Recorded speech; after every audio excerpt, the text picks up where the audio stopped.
races. I mean, hey, I think a lot would agree with you about not playing Havertz as a number. You know, you're not using. You have freaking Pierre-Emerick Aubameyang. You have Seki Fofana. Money. You can't dare say money is the issue. We don't have higher quality player. Bro, you have money.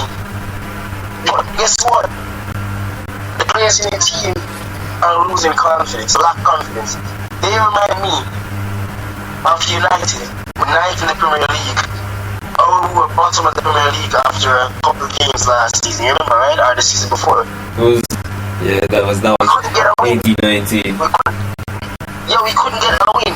We would go draw once and then lose another 2 games in a row. That's what we remember. Bro, like, as a Chelsea fan, right?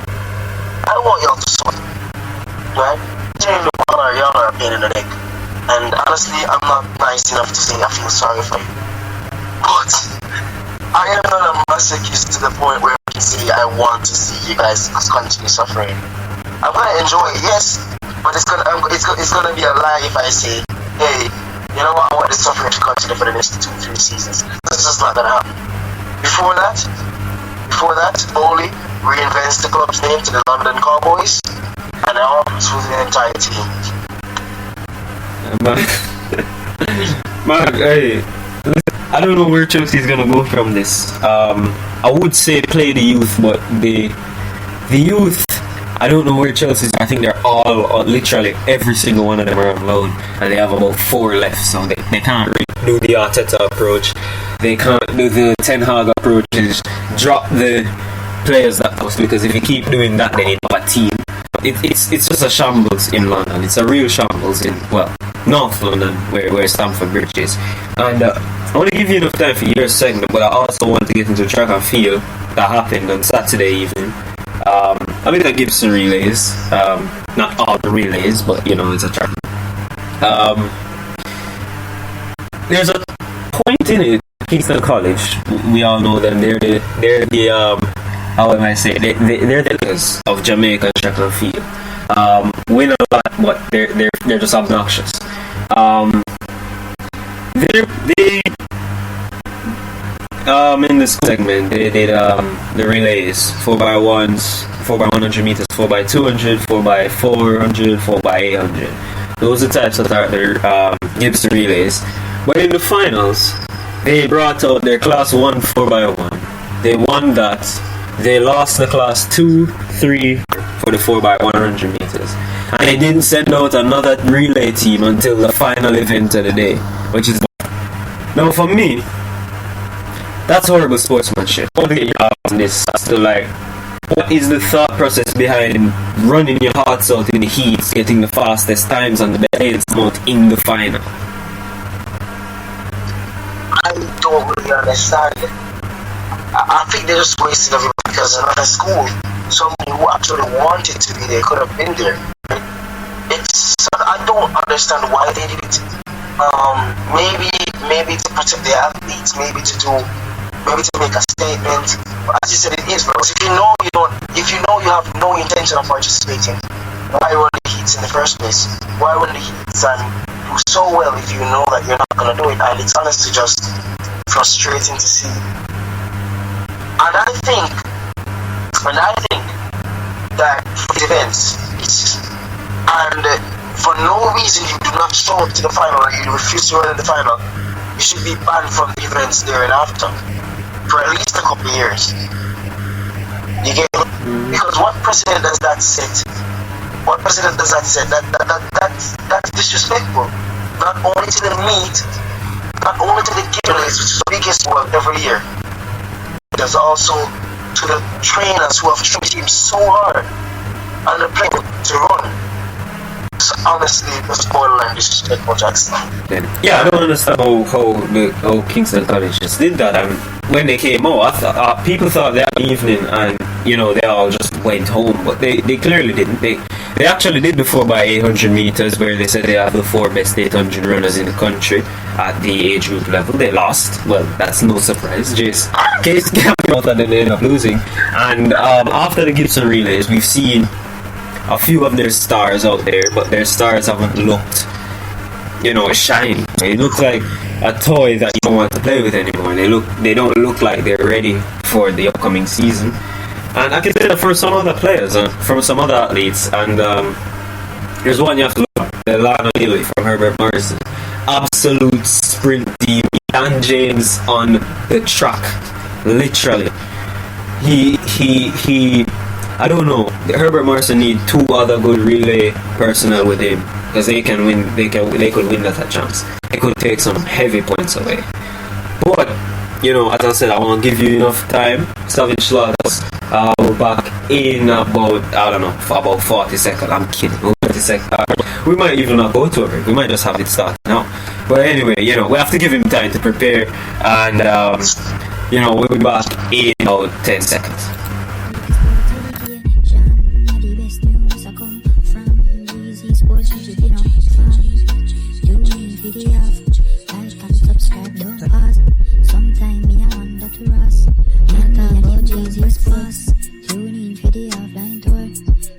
Subscribe some more.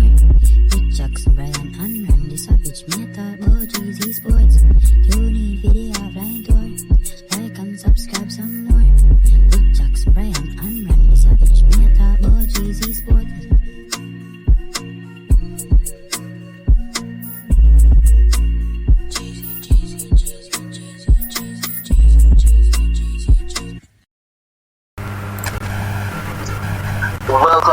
Welcome again, you Savage Sports Transfer Roundup, or as known as the Savage Slaughterhouse, with myself, Randy Savage, accompanied by your co-host. Now, right into it, I think that when we even go on to the footballing matters, as you said, the track is a football.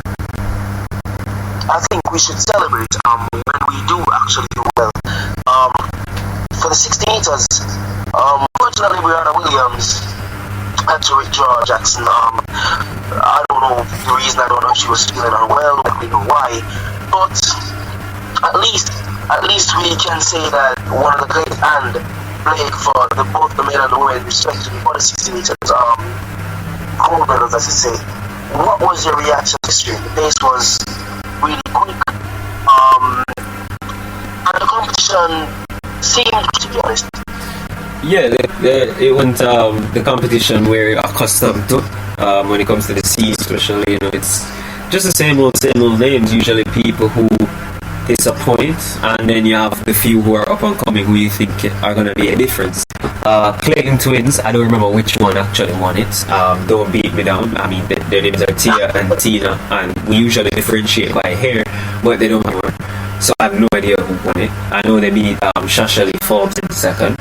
It's a good race for them. I mean, it's the first team, right? They've done well. Alana Reid as well for Heidel. She's doing well. And on the men's side, Blake, but you say Blake, there are 2 Blakes we have now, and Akeem was the one who won it. Johan came, what was it, second? No, he came third. Oblique Seville came second. Is that a shift? Well, it normally favors those with a better start, and as we know, that's what happened last season for the seniors. They are years, it's 2023. I think there's a World Championships this year, if I'm not mistaken. So they have a bit of time to go until that does commence. It starts well, 60 meters, home records, but beggars can't be choosers. You have to just bide your time and do it well for the rest of the season. Yeah, it was a really good start to the season for them. A lot of fitness questions being called into account, all things considered. COVID really prevented a lot of meets from going on, really prevented the team champs last year. As you can recall, there was really no hype around it because of the entire incident. But I'm back into the area that we all know and love, and to football. And the familiar face may return to Manchester soon. However, not that's the club that you think. Leroy Sané, the Bayern Munich man, has been linked with Manchester United, making a potential return to the Premier League. And all I can say is yes, and yes. The players elected, 20 years left in him. Certainly great depth on the left side. Jackson, for 40 million, do you see us making this transfer? if Ten Hag wants it, then I don't see why not. I mean, if there's one manager who you can trust to get a tune out of somebody, it's Eric Ten Hag. I mean, as I said, he's got Weghorst being workhorse. I mean, there's literally nothing he does do. And if he says, yeah, bring this on, I have Anthony, but there's a bit of injury issues. We don't know if Sancho's going through again, and he could be another option. We could release Elanga and Pellistri to go and play on loan. Ahmad maybe able to go and have another successful loan spell like he's having now. It would be great. I mean, I wanted Sane when originally. I don't think they're soulless to actually sell those. It hasn't been what Sane may have hoped. I mean, he dominated when he was at Man City, and I think he's missing England of where he can't. As the German league is just, it's just because you can dominate the teams, but they don't. It just doesn't happen the way in the Premier League does. Spend 40 million on a winger. I think after they've sorted out defense and the midfield, right back, goalkeeper, then they can know if Ten Hag says yes, bring me Leroy. Yes, that's very true, Ten Hag. And transitioning into the next little segment, this is just our appreciation of. I'm just unexpected to say it here. I'm just gonna say it.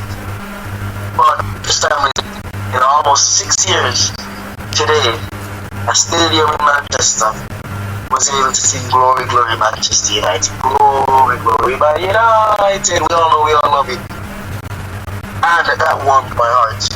Thank you, Eric Ten Hag. We've moved from so far, so much heartbreak, and to rival fans, this might not like a lot, but to us Manchester United fans, we are very grateful for what you've done for us, right? And I believe Jackson feels the exact same way. I know you probably won't see this podcast or anything like that, but I speak for all Manchester United fans. Thank you so much. I don't have to add on to that. I don't really have his Sir Alex, without hair. Simple. But yes, with that result in mind, and all things considered, we're still in 3 competitions for the rest of the season. One is out of the way. Can we be considered a top club again? I know it's just the CARABAO Cup, but the level of influence, the level of pull, the level of just pure footballing genius associated with our club, would you consider us a top club? Well, we kind of beaten everybody. I mean, except Brentford, we still owe them a beating. We still owe them a beating. But we kind of beaten everybody. We've beaten Barcelona, who's regarded as one of the best in the world. So I think we are a top club based on form. I mean, we could win every trophy we're up. Some people still say we're not winning, but in the direction we're heading, it's not too soon until people start hating the Premier League again because Man United are gonna be champions over and over. Honestly, and speaking of Barcelona, they've honestly fell off since the last time. We seem to have set the tides right in La Liga as they slumped to a oneness at Almeria. The first time they've lost in the Premier League in La Liga this season, I believe. Wow, just wow. Ten Hag really has Ten Hag really left Barcelona. But Barcelona took about 13 shots. They had about 72% possession, and they only got one entire game. Right? That's not good enough. No, it's not. And against Almeria of all teams, I think they're 19th in La Liga. But everywhere you go, there's a United connection, and we know Blackie Ramazani, who plays for Area, was a United Academy prospect. A player actually wanted to make it at United, but he did well for himself now. Beating Barcelona, not everybody can say that. But ever since it was out that they only conceded 7 goals in La Liga, and United played them at the Camp Nou, and it ended up every rubbish because that going this far in a